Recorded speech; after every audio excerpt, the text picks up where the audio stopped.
I was 19 years old and still living at home. My dog Cooper, a pit bull, always slept with me.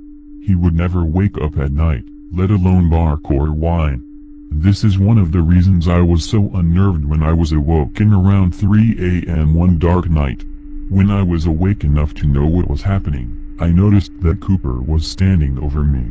All the fur on his back was standing on end and he was making a noise that I had never heard him make before. It sounded like a mix between a growl and a cry.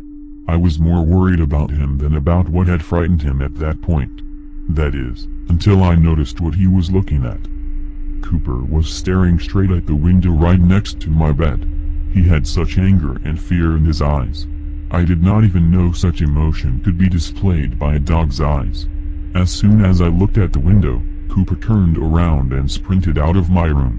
I sat completely still for a minute before I gained the courage to look at the window again. I slowly turned my head towards the window. The dread began to gather, but I knew I had to. I finally turned my head the last couple inches and forced my eyes to look, but I did not see anything. But I definitely heard something.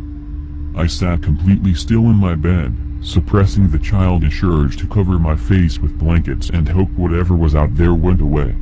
But my curiosity held me in my place. I had to know. Suddenly I heard heavy and slow footsteps outside my window. The rocks outside made them sound too loud and too close. The footsteps were too heavy to belong to any animal that might be innocently scurrying past my window. They were most definitely human, or human-like. Completely still, I sat and waited. The footsteps stopped for a few seconds and then they seemed to go back the way they came from. That just happened to be towards the back door of my house. A sound from outside my room in the hall drew my attention away from the window.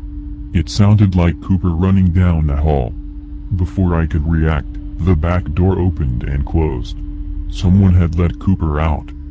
My legs seemed to know what to do before I did. I was in the hall and at the back door in seconds. I just stood there with my hand hovering above the doorknob for what seemed like minutes. Paralyzing fear was preventing me from actually turning the knob, but I knew Cooper was out there and I needed to save him from whatever was there. With that thought, I turned the knob and threw the door open. I do not know what I was expecting, but complete and utter silence was not it.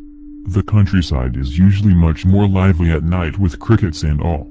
As for lighting, there was not any. I took one hesitant step out of the doorway. That was when I heard it. It was the same noise I had heard Cooper make earlier. I felt a hand on my shoulder and whipped around. It was my father wondering what on earth I was doing and telling me to get inside. I frantically tried to explain that Cooper was out there with something that walked past my window a few minutes before. My father looked at me like I was insane. Apparently Cooper was sleeping on his bed. He had been there all night,